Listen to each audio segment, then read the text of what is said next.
இன்றைக்கி lead code problem solving வீடியோவில் நம்ம இந்த 2 கொஸ்டின்ஸ் தான் வந்து சால்வ் பண்ண போகிறோம். ஃபர்ஸ்ட் கொஸ்டின் கொஞ்சம் ஸ்ட்ரைட் ஃபார்வர்டாக ஈஸியாக இருக்கும். பட் செகண்ட் கொஸ்டினில் வந்து நம்ம டேட் ஃபங்க்ஷன்ஸ் யூஸ் பண்ணுற மாதிரி இருக்கும். ஸோ வீடியோவை வந்து ஸ்கிப் பண்ணாமல் பாருங்கள். ஸோ ஃபர்ஸ்ட் கொஸ்டின் வந்து number of unique subjects taught by each teacher. இப்போ இதில் டீச்சர்னு ஒரு டேபிள் இருக்குது. அதில் teacher ID, subject ID, department ID அந்த காலம்ஸ்லாம் இருக்குது. சப்ஜெக்ட் ஐடி, டிபார்ட்மெண்ட் ஐடி தான் வந்து ப்ரைமரி கீன்னு சொல்கிறாங்க இந்த டேபிளுக்கு. Each row in this table indicates that the teacher with teacher ID teaches the subject ID in the department ID. So இந்த table என்ன சொல்லுதுன்னா, ஒவ்வொரு டீச்சர் ஐடியும் இந்த பர்டிகுலர் சப்ஜெக்டை இந்த டிபார்ட்மெண்ட்டில் வந்து டீச் பண்ணுறாங்க அப்படிங்கிற டேட்டா வந்து இந்த டேபிளில் இருக்குது. நம்ம என்ன கேட்குறாங்கன்னா, write a solution to calculate the number of unique subjects each teacher teachers இந்த யூனிவர்சிட்டி. ஸோ ஒவ்வொரு டீச்சரும் எத்தனை நம்பர் ஆஃப் சப்ஜெக்ட்ஸ் வந்து டீச் பண்ணுறாங்க அப்படிங்கிற டேட்டா வந்து கேட்குது. இப்போ பார்த்திங்கன்னா இதுதான் நம்ம இன்புட் டேட்டா. அப்படின்னா இப்போது டீச்சர் 1 வந்து 2 சப்ஜெக்ட் டீச் பண்ணுறாங்க, 2ம் 3ம். ஸோ டீச்சர் 1ஓட கவுண்ட் வந்து 2.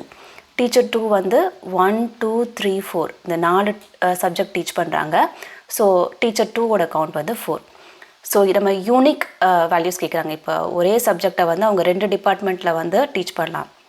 இப்போ சேம் டீச்சர் ஒரே சப்ஜெக்டை வேறு டிபார்ட்மெண்ட்டில் டீச் பண்ணுறாங்க இல்லையா? ஸோ நமக்கு வந்து யூனிக் சப்ஜெக்ட்ஸ் தான் வேணும். ஸோ 2 and 3னா இப்போ 2 தான் கவுண்ட் நான் டீச்சர் ஐடி 1க்கு. ஸோ இதுக்கு வந்து எப்படி query எழுதுறதுன்னா, select from teacher, நமக்கு என்ன வேணும், டீச்சர் ஐடி, அப்புறம் என்ன கேட்குறாங்க, ஒவ்வொரு டீச்சரும் number of unique subjects teach பண்ணுற யூனிக் சப்ஜெக்ட்ஸ். ஸோ யூனிக் சப்ஜெக்ட்ஸ்னால் நமக்கு சப்ஜெக்ட் ஐடி வேணும், சப்ஜெக்ட் ஐடியோட கவுண்ட். யூனிக் கவுண்ட் கேட்குறதுனால நம்ம டிஸ்டிங்க்ட் ஆட் பண்ணுறோம். ஏன்னா இப்போ ஒரே சப்ஜெக்டை வந்து அவங்க வேறு டிபார்ட்மெண்ட்டில் டீச் பண்ணுறாங்க. ஸோ 2K வந்து 2 ரெக்கார்டு இருக்கு இல்லையா? ஸோ நம்ம டிஸ்டிங்க்ட் கொடுத்தா தான் 2ன்றது ஒரே ஒரு வாட்டி கவுண்ட் ஆகும். So distinct subject ID. அப்புறமா எப்போவுமே நம்ம அக்ரிகேட் ஃபங்க்ஷன் யூஸ் பண்ணும்போது குரூப் பை கிளாஸ் யூஸ் பண்ணணும். ஸோ எதை வச்சு நீங்கள் இந்த சப்ஜெக்ட் ஐடியோட கவுண்ட்டை வந்து குரூப் பண்ணுறீங்க. ஸோ எனக்கு வந்து டீச்சர் ஐடியை வச்சு அந்த சப்ஜெக்ட் ஐடியை வந்து குரூப் பண்ணலாம். ஸோ இப்போது டிபார்ட்மெண்ட் ஐடி வச்சும் குரூப் பண்ணலாம் இல்லையா? இப்போ ஒவ்வொரு டிபார்ட்மெண்ட்லேயும் எத்தனை சப்ஜெக்ட் இருக்குது அப்படின்னு நம்ம பண்ணலாம்.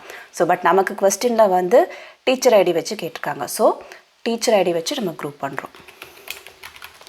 ஸோ எப்போவுமே அக்ரிகேட் ஃபங்க்ஷன் கொடுக்கும்போது குரூப் பை கிளாஸ் வந்து இருக்கணும். ஓகே, இப்போது இதுக்கு அலையாஸ் நேம் வந்து கவுண்ட்டுன்னு கொடுக்கணும். கவுண்ட்டுக்கு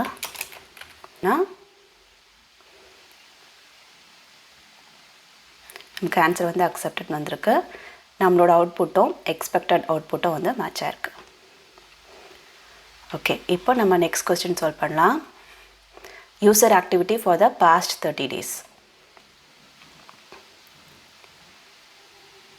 இப்போது ஆக்டிவிட்டின்னு ஒரு டேபிள் இருக்குது. அதில் user ID, session ID, activity date, activity டைப்புன்னு சொல்லிட்டு 4 காலம்ஸ் இருக்குது. இந்த டேபிளில் வந்து டூப்ளிகேட் ரோஸ் இருக்கலான்னு சொல்கிறாங்க.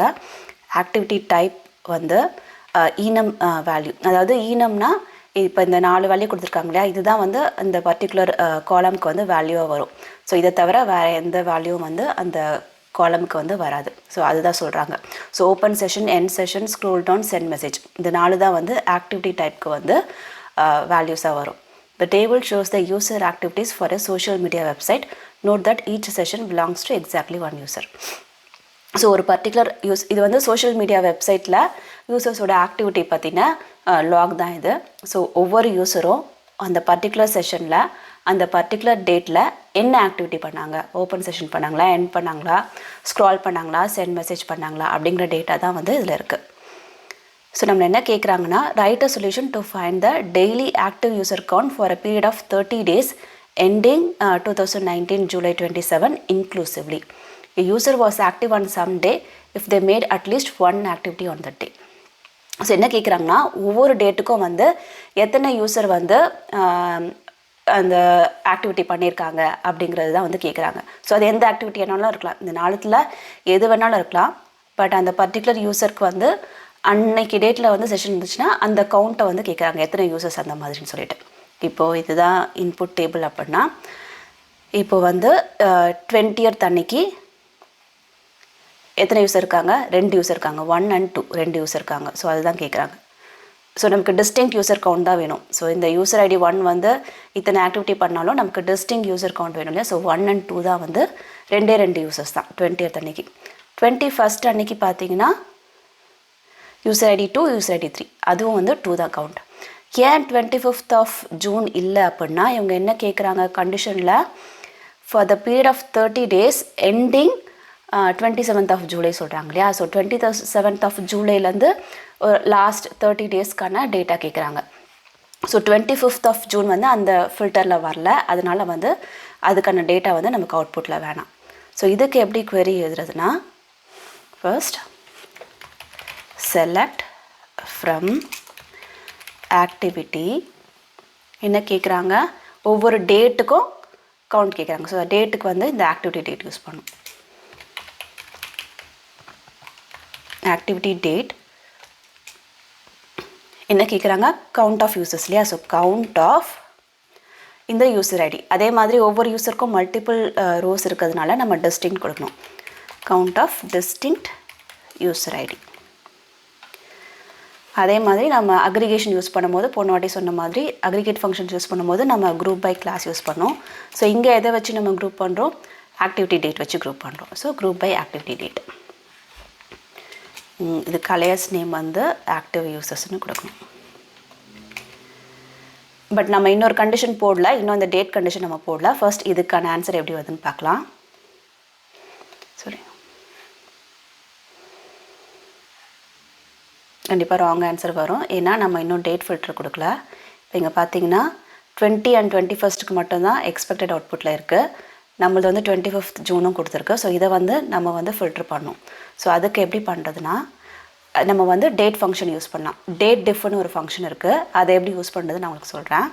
அதுக்கு முன்னாடி நான் இதை இப்போதைக்கு கமெண்ட் பண்ணுறேன். டேட் டிஃப் அப்படிங்கிற ஃபங்க்ஷனில் வந்து 3 பேராமீட்டர் நம்ம பாஸ் பண்ணோம். ஸோ இது என்ன பண்ணணும்னா 2 டேட்டுக்கும் நடுவில் என்ன டிஃப்ரென்ஸ், எத்தனை நாளோ எத்தனை ஹவர்ஸோ எத்தனை மினிட்ஸோ எத்தனை செகண்ட்ஸோ இல்லை எத்தனை மந்த் எத்தனை இயர் இந்த மாதிரி எது வேணாலும் பண்ணலாம். ஸோ ஃபஸ்ட்டு பேராமீட்டர் வந்து உங்களுக்கு என்ன டிஃப்ரென்ஸ் வேணும், டிஃப்ரென்ஸ் வந்து டேயில் வேணுமா, ஹார்ஸில் வேணுமா, மினிட்ஸில் வேணுமா, இயரில் வேணுமா, அதை தான் வந்து இங்கே ரெப்ரசென்ட் பண்ணும். நமக்கு வந்து டேஸில் வேணும், ஏன்னா 30 daysக்கு வந்து நமக்கு டேட்டா வேணும். ஸோ எந்த டேட்டுக்கும் எந்த 2 டேட்டுக்கு நம்ம டிஃப்ரென்ஸ் கண்டுபிடிக்க போகிறோம், ஆக்டிவிட்டி டேட்டுக்கும் இவங்க கொடுத்துருக்க இந்த டேட் 27th of July, இந்த 2 டேட்டுக்கும் எனக்கு வந்து டிஃப்ரென்ஸ் வேணும். இந்த 2த்துக்கும் இருக்க டிஃப்ரென்ஸ் வந்து அந்த லாஸ்ட் 30 days-ஆக எனக்கு இருக்கணும் அப்படின்னு சொல்கிறாங்க. நான் இப்போதைக்கு இதை மட்டும் நான் உங்களுக்கு எக்ஸிக்யூட் பண்ணி காட்டுறேன். இதுக்கு ரிசல்ட் வந்து இன்டிஜரில் வரும். ஸோ இந்த டேட் மைனஸ் இந்த டேட் அப்படிங்கிற மாதிரி.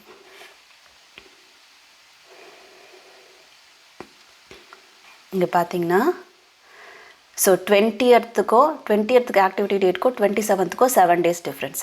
அதே மாதிரி 21st 27th 6 days டிஃப்ரென்ஸ்.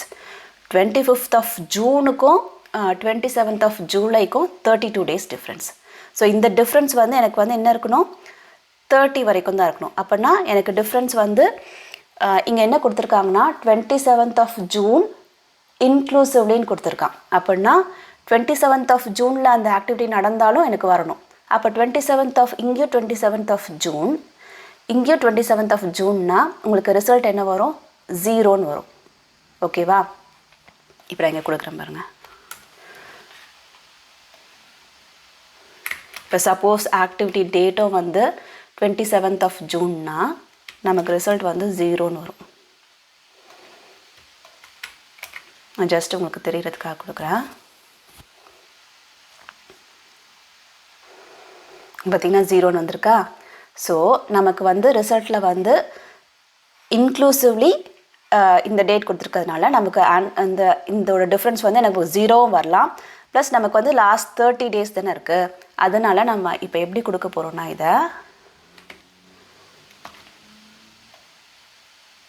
இதெல்லாம் நான் எடுத்துடுறேன். எப்போவுமே வேர் கண்டிஷன் வந்து குரூப் பை கிளாஸ்க்கு முன்னாடி வரும். ஸோ என்னோடய வேர் கண்டிஷனில் இந்த டிஃப்ரென்ஸ் வந்து என்ன ரேஞ்சில் இருக்கலாம் அப்படின்னா எனக்கு 0 வரலாம்.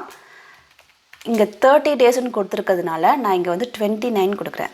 ஏன் 29 கொடுக்குறேன்னா இங்கே 0லேருந்து ஆரம்பிக்குது. இதே 1லேருந்து ஆரம்பித்தா பிட்வீன் 1 and 13 நம்ம கொடுக்கலாம். பட் நமக்கு இங்கே 0லேருந்து ஆரம்பிக்கிறதுனால வெறும் 30 டேஸ் மட்டும் வேணுங்கிறதுனால பிட்வீன் 0 and 29 கொடுக்குறேன். ஸோ விச் மீன்ஸ் நமக்கு வந்து 30 வரைக்கும் டிஃப்ரென்ஸ் வரலாம். ஸோ 27th of Juneலேருந்து ஆரம்பித்து அந்த டேட்டையும் இன்க்ளூசிவ்லின்னு கொடுத்துருக்கிறதுனால அந்த டேட்டையும் ஆரம்பிச்சோன்னா நமக்கு 0 டிஃப்ரென்ஸ் வந்துச்சு இல்லையா. ஸோ நமக்கு இந்த டிஃப்ரென்ஸ் வந்து 0லேருந்து 29 வரைக்கும் இருக்கலாம். விச் மீன்ஸ் நமக்கு வந்து லாஸ்ட் 30 டேஸ் மட்டுக்கான ஆன்சர் வரும். இப்போ இந்த 25th of June வந்து வராது, ஏன்னா டிஃப்ரென்ஸ் வந்து 32 ஆகிடுச்சு. நமக்கு 30 டேஸ் மட்டும்தான் வேணும். கரெக்டாக? ஸோ இது வந்து நமக்கு வந்து ரிசல்ட் வந்து ஆன்சர் கரெக்டாக வரும். இப்போ நான் இதை சப்மிட் பண்ணுறேன்.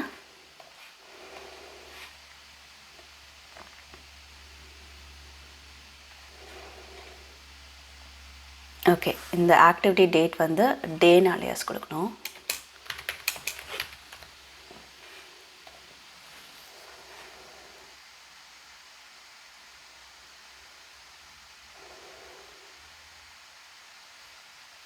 இப்போ பார்த்திங்கன்னா அக்செப்டட் வந்துடுச்சு. நம்மளோட அவுட்புட்டும் எக்ஸ்பெக்டட் அவுட்புட்டும் மேட்ச் ஆகிடுச்சு. ஸோ ஒன்றும் இல்லை. ஸோ ஆக்டிவிட்டி டேட் வச்சு நம்ம எத்தனை யூசர்ஸ்ன்னு சொல்லிட்டு கவுண்ட் பண்ணுறோம். So group by activity date, ஏன்னா ஆக்டிவிட்டி டேட் வச்சு குரூப் பண்ணுறதுனால டிஸ்டிங்க்ட் யூசர் ஐடி எதுக்குன்னா ஒரு யூசருக்கே வந்து மல்டிபிள் ரெக்கார்ட்ஸ் இருக்கும். அதனால் வந்து நம்ம டிஸ்டிங்க்ட் யூசர் ஐடி கொடுக்குறோம். ப்ளஸ் நமக்கு வந்து லாஸ்ட் 30 டேஸ்க்கான டேட்டா விட்டதுனால இந்த டேட் வச்சு இந்த 2 டேட்க்கும் டிஃப்ரென்ஸ் வந்து 0 and 29 இருக்க மாதிரி நம்ம பண்ணுறோம். ஏன்னா இன்க்ளூசிவ்லி கொடுத்ததுனால இங்கே 0 போடுறோம். 0 போட்டதுனால 30 டேஸ் கவுண்ட்டுக்கு வந்து 29ஓட நம்ம முடிச்சுக்கிறோம். இதுதான் ஆன்சர். நீங்கள் சீக்வலில் பர்டிகுலராக ஏதாவது ஒரு டாபிக் பற்றி தெரிஞ்சுக்கணுன்னு நினச்சா அதை கமெண்ட் பாக்ஸில் சொல்லுங்கள். நான் சொல்கிற விதம் உங்களுக்கு பிடிச்சிருந்து இன்னும் நிறைய தெரிஞ்சுக்க விரும்புனா மறக்காமல் இந்த சேனலை